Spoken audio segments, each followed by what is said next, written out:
नमस्कार, मेरा नाम है ओम प्रकाश यादव और आप देख रहे हैं वॉइस ऑफ रिपब्लिक। सम्राट चौधरी जी बिहार के गृह मंत्री बने हैं और यह बिहार की आज़ादी के बाद दूसरा मौका है कि जब बिहार में मुख्यमंत्री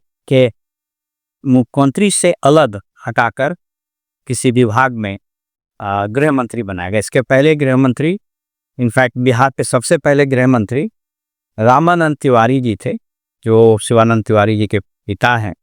वो बिहार पुलिस में सिपाही थे, कांस्टेबल थे और फिर बाद में यहाँ के पुलिस मंत्री बने। उस वक्त गृह मंत्री नहीं कहा जाता था, पुलिस मंत्री उनको कहा जाता था। तो सम्राट चौधरी जी जैसे आए हैं, पूरा मीडिया, सोशल मीडिया, कुछ यूट्यूबर अति उत्साही जो हैं वो लगातार एक चीज दिखा रहे हैं कि बस अब बुलडोजर बाबा आ गए हैं बिहार में। आदित्य योगीनाथ के का दूसरा रूप है सम्राट चौधरी और एकदम लगातार बुलडोजर कला चलाएंगे, कमा सबको ध्वस्त कर लेंगे। कुछ अति उत्साही लोग यह भी कह रहे हैं कि कुछ यूट्यूबर्स की आरजेडी भय के मारे कांप रही है। तो ये सब नैरेटिव बहुत रॉन्ग है, इससे पुलिस का रॉन्ग परसेप्शन बनता है। मैं आज 2-3 बातों की विवेचना करना चाहता हूँ। मेरा ये वीडियो बिल्कुल लीगल और कॉन्स्टिट्यूशनल और पुलिस के प्रणाली से संबंधित है। एक तो पहले मैं अपनी बात यहाँ से शुरू करना चाहता हूँ कि सम्राट चौधरी जी को पुलिस विभाग यानी गृह विभाग मिल तो गया है और आम लोगों को यह परसेप्शन है कि पूरा पुलिस महकमा इनके अंदर में आ गया, इनके कंट्रोल में आ गया। तो कुछ वैधानिक चीजें मैं आपको बता देता हूँ कि ऐसा जो लोग सोच रहे हैं वो आंशिक रूप से गलत है, ये तथ्यात्मक रूप से गलत। लेकिन उससे पहले हम आपको ये बताना चाहते हैं, इनफैक्ट इसका पूरा एक राजनीतिक, कानूनी और प्रशासनिक, और तीसरा इसके प्रोसीजर के बारे में हम आपसे आज बात करेंगे। आपको हम लिए चलते हैं आज़ादी के पहले, जब ब्रिटिश यहाँ आए तो, और आपको पता है कि जब बैटल ऑफ बक्सर 1765 में अंग्रेजों ने जीता, और कहा जाता है कि बैटल ऑफ पलासी 1757 में हुआ था, उसका बैटल ऑफ बक्सर 1765 में हुआ था, और वहां से अंग्रेजों का शासन एक तरह से शुरू हो गया। उन्होंने एक डुअल गवर्नमेंट सिस्टम प्रणाली इजाद की थी। हम आपको इसलिए बता रहे हैं कि आपको समझने में आसानी होगा कि as a matter of fact Samrat Choudhary गृह मंत्री बन करके एक तरह से फंस गए हैं या भाजपा फंस गई। ये कैसे फंसी है सो आपको बता देते हैं।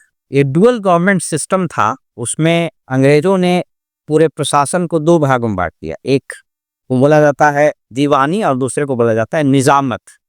दीवानी का मतलब हुआ कि टैक्स वसूलना। उस वक्त अंग्रेज तो व्यापारी थे, ईस्ट इंडिया कंपनी, तो उसका मुख्य उद्देश्य पैसा कमाना था, तो वो पावर उसने अपने पास रखा। यानी दीवानी डिपार्टमेंट जो है अंग्रेजों के पास आया और इसको उन्होंने लागू कर दिया। और इसको लागू करने वाले जो अंग्रेज अफसर थे वो थे रॉबर्ट क्लाइव। इसके तहत सारा रेवेन्यू कलेक्ट करने का पावर हो गया अंग्रेज के पास, और निजामत मतलब लॉ एंड ऑर्डर और बाकी जो सिविल एडमिनिस्ट्रेशन है वो काम हो गया नवाब के पास। अब आप सोचिए जरा इसका खेला, पैसा कलेक्ट कर रहा है अंग्रेज, तो पैसा तो अब रहेगा नहीं नवाब के पास, और नवाब को खाली सिविल एडमिनिस्ट्रेशन करना है जिसमें पैसा खर्च होता है। तो एक तरह से नवाब को दोहरी मार पड़ी। जहां अंग्रेज पैसा वसूल रहे थे, रेंट ज्यादा ले रहे थे, लगान ज्यादा ले रहे थे, अत्याचार हो रहा था, कोड़े से मार मार करके किसानों और रैयतों से पैसा वसूला जा रहा था, लेकिन इसका ओनर्स और इसकी बदनामी नवाब को जा रही थी, क्योंकि नवाब को लॉ एंड ऑर्डर देखना था कि अगर कोई नहीं देगा टैक्स तो उसकी जवाबदेही। तो अंग्रेजों के लिए टैक्स वसूलवाने का काम एक तरह से वो नवाब के हाथ आ गया। इसको बोलते हैं डुअल गवर्नमेंट सिस्टम। हालांकि बाद में ये डिसकंटिन्यू हो गया, बाद में उस साल के बाद as a matter of fact ये T2 में फिर इसको डिसकंटिन्यू कर दिया गया। बहरहाल हम आपको इसलिए बोल रहे हैं कि बिहार में भी ये डुअल गवर्नमेंट सिस्टम लागू हो गया है। कैसे? तो ट्रांसफर पोस्टिंग करेंगे मुख्यमंत्री, और मुख्यमंत्री के यहाँ जो बैठा हुआ रिटायर्ड अधिकारी है वो राजस्व की वसूली यानी पैसे की वसूली, ट्रांसफर पोस्टिंग का जो इंडस्ट्री चल रहा है उसका वसूली करेंगे वो। और अगर लॉ एंड ऑर्डर गड़बड़ाए, और गड़बड़ाना ही है, तो उसकी जवाबदेही होगी सम्राट चौधरी।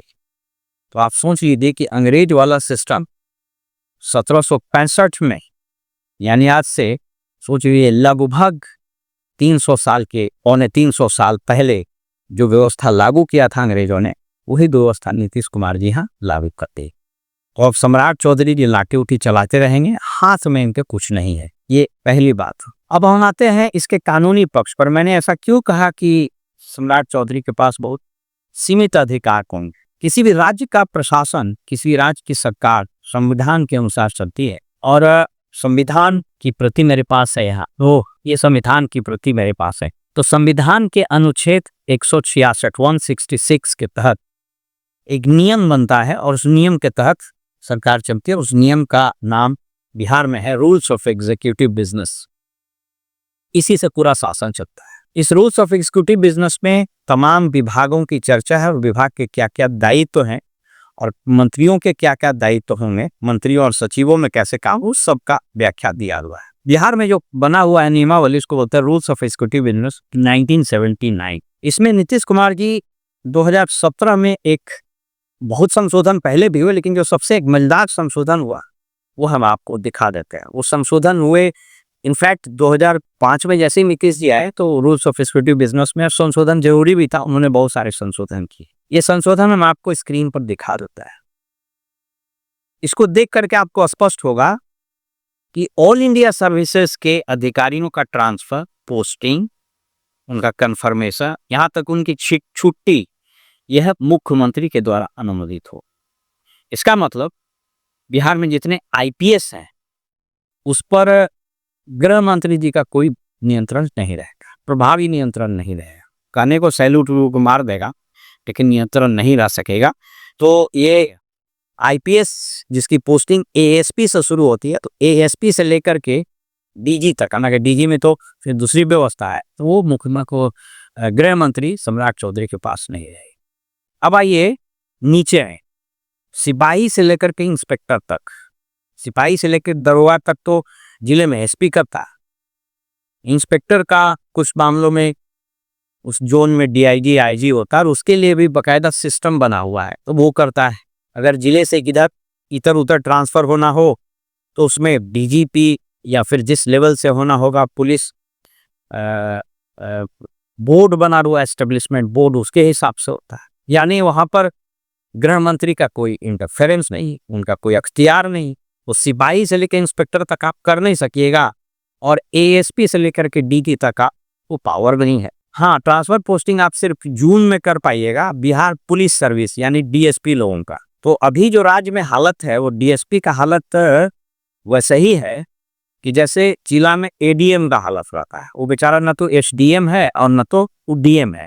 तो डीएसपी लोगों की तो क्या औकात है इस रह गई है इस राज्य में, वो सबको पता है। एक अनुमंडल में दो एसडीपीओ रहता है और जिस थानेदार, जिस इंस्पेक्टर या जिस एसएचओ का वो एसपी से सीधा साठगांठ हो जाता है लेन देन, उसमें तो बेचारे एसडीपीओ की हालत वैसे ही हो जाती है कि जैसे पोस्टमैन की एक ज़माने में मैंने अभी पोस्टमैन की हो गई कि व्हाट्सएप से सब मैसेज चला गया, तब पोस्टमैन की ज़रूरत क्या है। तो सारा व्हाट्सएप से नीचे से ऊपर चला जाएगा और बेचारे डीएसपी साहब के हाथ में कोई खास चीज़ बचा नहीं। तो डीएसपी का ट्रांसफर पोस्टिंग ये जून में भी कर पाएंगे, बीच में नहीं। जेल में ये कर पाएंगे, क्लास 2 के अधिकारी होते हैं, जेल में ट्रांसफर पोस्टिंग ही कर पाएंगे।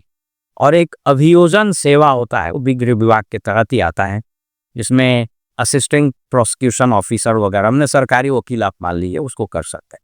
तो ये कुल मिला जुला करके सम्राट चौधरी के अख्तियार हैं। अब इनको किसने सलाह दिया मुझको नहीं पता, इससे तो बढ़िया इनको सामान्य प्रशासन विभाग ले लेना चाहिए था, ताकि कम से कम राज्य प्रशासनिक सेवाओं का पूरा नियंत्रण इनके पास हो जाता। तो खैर अब तो भाजपा जानी, तो भाजपा की पूरी रणनीति या जो अभी लोग उत्साही हो रहे हैं भाजपा में, उनको समझ लेना होगा कि अंग्रेजों का डुअल गवर्नमेंट सिस्टम यहाँ लागू हो चुका है, जहाँ ट्रांसफर पोस्टिंग के पैसे की वसूली मुख्यमंत्री के आवास में जो बैठा हुआ अधिकारी है वो करेगा और बदनामी आपकी होगी, क्योंकि लॉ एंड ऑर्डर की जो स्थिति है, क्राइम का जो हालत है, उसकी जवाबदेही आपको होगी। जब कहीं कोई अपराध की घटना होगी, कानून व्यवस्था टूटेगा, तो सम्राट चौधरी और भाजपा बदनामी हुई। नीतीश जी तो कहेंगे हम तो आपको देनी है, लेकिन सारा कमांड तो पैसे का खेल और ट्रांसफर पोस्टिंग से लेके वो तो उसके हाथ में। तो आपको एएसपी से लेकर के डीजी तक आपसे क्यों डरेगा? ना आपको जिला में एसपी पूछेगा, ना रेंज में रेंज और जोन तो अब रहा नहीं, तो आईजी डीआईजी वो पूछेगा। और नहीं, अच्छा बहुत लोग खुश रहो निगरानी, तो निगरानी समझ लीजिए कि निगरानी एक अलग विभाग है जो मुख्यमंत्री के कंट्रोल में रहता है। ये भी हम आपको स्क्रीन पर दिखा देते हैं, इसलिए बहुत खुश होने की जरूरत नहीं है। ये जो निगरानी है ये मुख्यमंत्री के नियंत्रण में रहता है, तो इससे भी आप बिल्कुल इतर हो गए। तो ये कुल मिला जुला करके सम्राट चौधरी जी की स्थिति होने वाली है गृह मंत्री के रूप।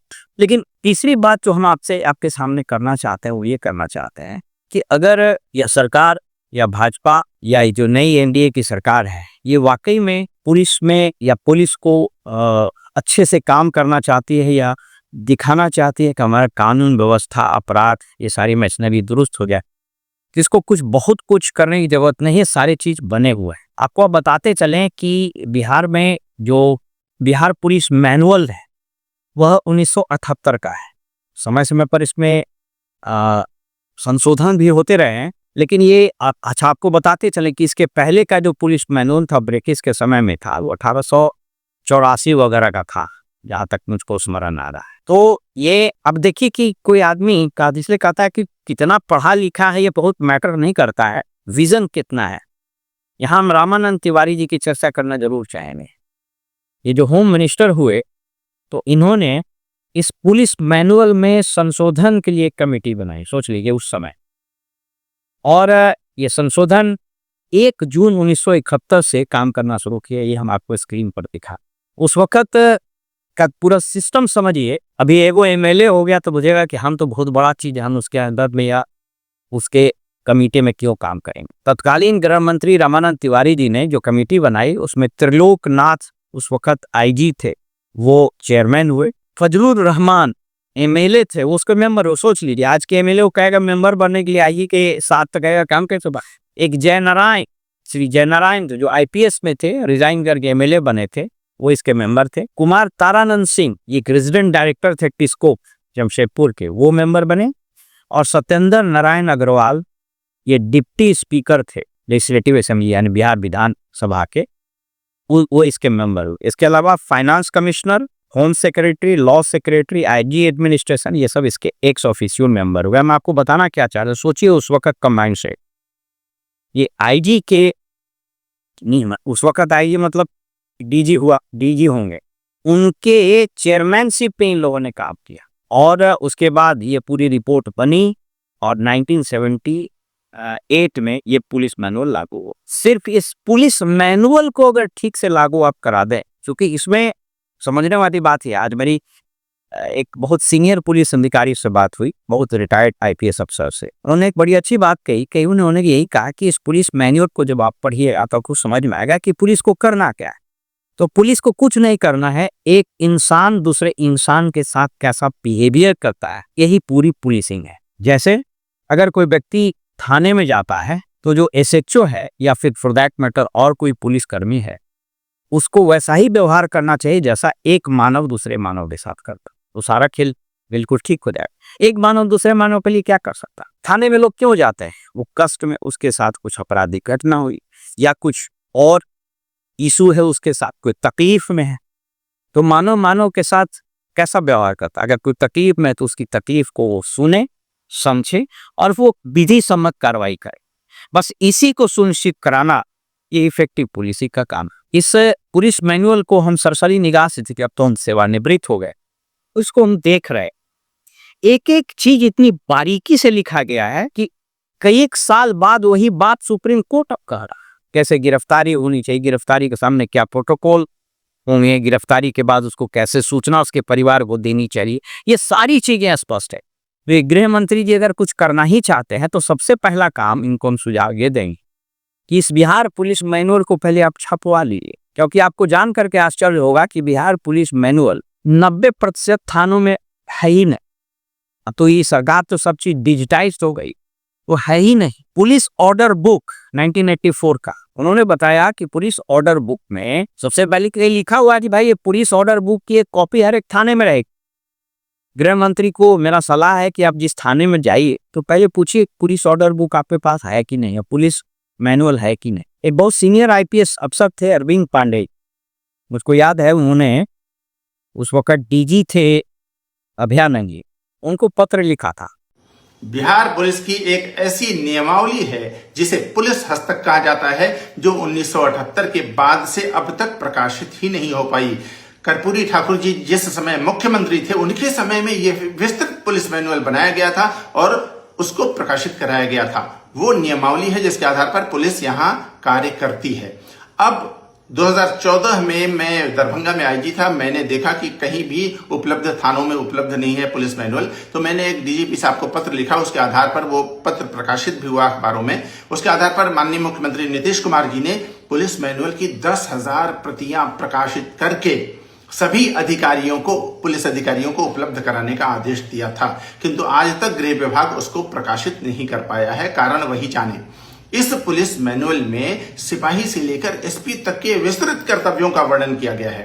कैसे कोई आगंतुक थाना में आता है तो थाना में उसका कैसे स्वागत किया जाएगा, कैसे उसके एफआईआर को स्वीकार करते हुए और अभियुक्तों के विरुद्ध कार्रवाई की जाएगी, कितने समय में अभियुक्तों के विरुद्ध अनुसंधान पूरा कर लिया जाएगा, ये भी उसमें निश्चित रूप से निश्चित अवधि वर्णित की गई है। कि जिस पुलिस ऑर्डर बुक में इस बात की चर्चा की गई है कि पुलिस ऑर्डर बुक की एक प्रति थाने में रहेगी, तो थाने में रहेगी कहां से, वो तो छपाई नहीं है। और ये गवर्नमेंट प्रेस को सिस्टमेटिकली बंद कर दिया गया ताकि प्राइवेट प्रिंटर्स का धंधा चले। अब तो सरकार भी दे देती प्रिंट का, तो धंधा चलाने के लिए उसको कॉन्ट्रैक्ट, सोच के देखिए, Bihar text book corporation limited है लेकिन सारी किताबें आउटसोर्स करके छपाई जाती। बिहार गवर्नमेंट प्रेस था, गया में खत्म हो गया, गुजारबाग में प्रेस था, सब खत्म हो। ये पूरा एक सिस्टम है जो पब्लिक सेक्टर इंस्टीट्यूशन को बर्बाद करता है और प्राइवेट पार्टी को डाला जाता है। बहरहाल एक अलग मुद्दा है।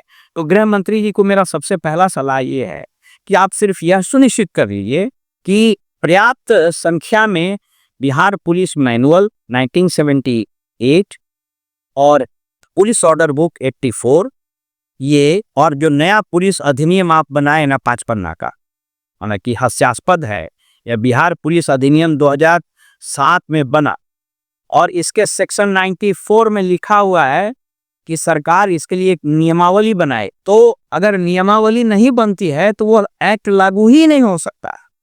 मुझको याद है अब्दुल बारी सिद्दीकी साहब नेता प्रतिपक्ष थे, उन्होंने इस प्रश्न को उठाया था कि बिहार में लगभग 30 से 40 ऐसे अधिनियम बने हुए हैं जिसका नियमावली बना ही नहीं, यानी वो अधिनियम बन करके यूं ही पड़ा हुआ है, उसका कोई सेंस नहीं। तो इस बिहार पुलिस एक्ट 2007 हमको याद है रात में जाग करके रत जग्गा विधानसभा में जाग करके कानून पास कराए थे निकीश जी, और सब लोग कहा ऐतिहासिक कानून बना। ये 15 पन्ने का ये कानून है जो पम्पलेट से भी खराब स्थिति में है। बहरहाल मैं इसको मानी हूँ। 97 इसमें सेक्शंस हैं, तो सेक्शन 94 कहता है कि सर इसको हम नियम बनाए। 2007 से कितना साल हो गया, 13 5 18 वर्ष हो गए, आज तक इसका रूल नहीं बना। इसमें एक देखिए, सबसे पहला पुलिस एक्ट कब का, 1861 का। इसमें सिर्फ एक लाइन लिख दिया गया है 97 में कि उसको हम रिपील कर। आप अगर पुलिस एक्ट 1861 को पढ़िए और इसको पढ़िए तो दोनों का कंपैरिजन ऐसा ही है कि जैसे कोई पीएचडी रिसर्च किया हुआ नोबेल प्राइज विजेता हो और उसके नीचे ये पंचायत शिक्षक बहाल है, वो वही हैसियत। उस तरह का ये कानून बना जिसका जो आज तक इम्प्लीमेंट ही नहीं हो सका, और इम्प्लीमेंट भी ये क्या होगा, ये तो पॉम्पलेट है। और ये नीतीश कुमार जी के महान परामर्शी लोग और नीतीश कुमार के विजनरी लीडरशिप में इस 54 छाप कानून का को बनाया गया था, और वो भी आधा अधूरा ही, क्योंकि आप रूल नहीं बनाए थी कानून लागू नहीं। इसमें एक प्रावधान किया गया था और वो प्रावधान था जिला पुलिस उत्तरदायित्व प्राधिकार के। हर एक जिले में एक उत्तरदायी प्राधिकार बनेगा, डीएम उसके अध्यक्ष होंगे और बाकी लोग उसमें एडीएम सेक्रेटरी होंगे और एसपी मेंबर वगैरह। वो आज तक नहीं बन पाया, इस सरकार के पास उतना गट्स नहीं है कि हो पाए। तो मेरी दूसरी सलाह सम्राट चौधरी जी को ये है, अगर वो सुने इस वीडियो को, तो पहले तो इस 54 छाप बिहार पुलिस एक्ट को ठीक कराइए, इसको अमेंड कराइए, या अगर अच्छा हो कि रीराइट कराइए ये 54 छाप एक्ट, और अगर नहीं तो इसके प्रावधान को लागू कराइए। कम से कम जिला पुलिस उत्तरदायित्व प्राधिकार का गठन करा दीजिए कि पुलिस के खिलाफ जो कंप्लेन है उसका सिस्टमेटिक और इंस्टीट्यूशनलाइज रिड्रेसल। तीसरी चीज ये कि जितने लॉ बुक्स हैं, पुलिस मैनुअल और पुलिस ऑर्डर बुक, इसको पर्याप्त मात्रा में छपवा कर हर एक थाने में इसको दीजिए और इसकी ट्रेनिंग कराइए। मेरा दावा है कि अभी जो बहाल हो रहा है पुलिसकर्मी, चाहे वो दरोगा हो चाहे हवलदार हो चाहे सिपाही हो, 90% ने तो इसका नाम ही नहीं सुना, क्योंकि तो कंप्यूटर खोला और बस जहां ड्यूटी लगी हुई है बस मोबाइल लगाया, फेसबुक लाइव कर रहा है, यूट्यूब बना रहा है। तो ये जो फेसबुकिया पुलिस हो गई है, तो उसको पहले ये इसको सुधारिए। एक और सलाह हम जरूर देना चाहेंगे कि सुप्रीम कोर्ट ने प्रकाश सिंह बनाम भारत सरकार में कई एक दिशा निर्देश दिए थे। उस दिशा निर्देश के आलोक में कई महत्वपूर्ण काम किए जाने, तो उसी में एक काम दिया था कि पुलिस एक्ट बनाया जाए। खैर मान लीजिए कि बना दिया है ये। तो अब उसमें जो इम्पोर्टेंट चीज था कि इन्वेस्टिगेशन और क्राइम ये दोनों को अलग करना था, इसको आपको करा देना चाहिए। और इसको ये थ्योरेटिकली लागू हो चुका है लेकिन प्रैक्टिकली कहीं लागू नहीं हो। और चौथी और अंतिम चीज ये कि अगर आप इसको करा सकते हैं, चूंकि आप यंग हैं, अगर करा सकते हैं, आपको इतनी समझ हो, तो अभी पटना में कम से कम तुरंत आप यह व्यवस्था लागू करने की एक तुरंत समिति बना दीजिए और 1 से 1.5 महीने के अंदर बिहार पटना में पुलिस कमिश्नरेट सिस्टम आप लागू कर। अगर ऐसा आपने कर दिया तो रामानंद तिवारी जी का जैसे नाम आज हमने लिया कि आज 71 की वो बात और 30 और 20 50 55 साल के बाद उनका नाम हम ले रहे हैं, 56 साल के बाद।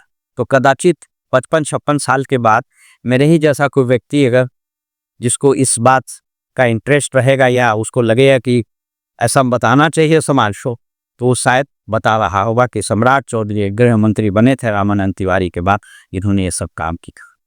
और अंतिम सलाह ये कि छपास की बीमारी से आपको बचना चाहिए। जब कोई मंत्री किसी पद और गोपनीयता की शपथ लेता है तो संविधान की शपथ लेता है, क्योंकि इस संविधान के तहत ही आप शपथ ली।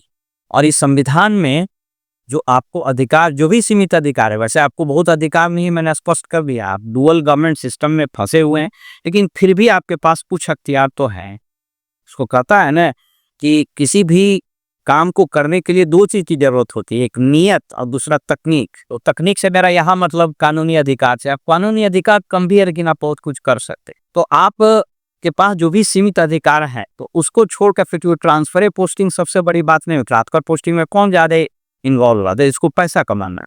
तो अगर वो करना है आपको तो हम नहीं कुछ कर सकते हैं, लेकिन आपके पास इतिहास ने मौका दिया है, चाहे वो मौका जैसे भी आया हो, तो आप इस भावना से ऊपर उठकर पुलिस को Bihar police manual, Bihar police order book, Bihar police act के जो प्रोविजंस हैं लेटर्स और स्पिरिट में, उसको लागू करा दीजिए। और आपने पद और गोपनीयता की शपथ ली है कि अनुराग और भय से इतर हटकर किसी के साथ भेदभाव नहीं करेंगे, वो आपको करना चाहिए। और इस चमन्नी छाप यूट्यूबर और बोधी मीडिया और फोटो खींच करके वीडियो डालने, फेसबुक डालने, इस तरह की ओछी हरकत से तमाम मंत्रियों को बाहर जाना चाहिए, क्योंकि मंत्री का पद बड़ा वैधानिक पद होता है और जनता की बहुत सारी आकांक्षाएं तो वही में होती। डीएम को तो आप लोगों ने बनाइए दिया है यूट्यूबर, एसपी सारा फेसबुकिया हो ही गया है। सिपाही को जिस तरह से आपने बहाल किया, आप चौक चौराहे पर जा दीजिए, आप देख लीजिए कि सब लोग फेसबुक लाइक लगातार करते रहता है। और मुझे डर है कि अगर यहाँ के मिनिस्टर भी यूट्यूबर हो गए तो इस राज का भगवान ही मालिक है।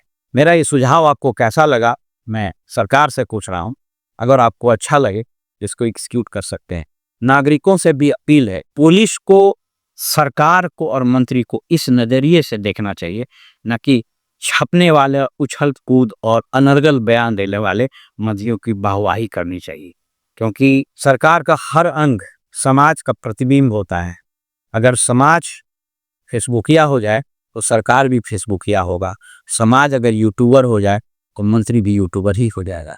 इसलिए मेरी ईश्वर से यह कामना है, इस सरकार को इन बीमारियों से बचाए और राज्य की जनता ने जिस आकांक्षा से आपको वोट दिया वह पूरा हो सके। फिलहाल हमें इजाजत दीजिए और आप देखकर ये वॉइस ऑफ द पब्लिक। नमस्कार।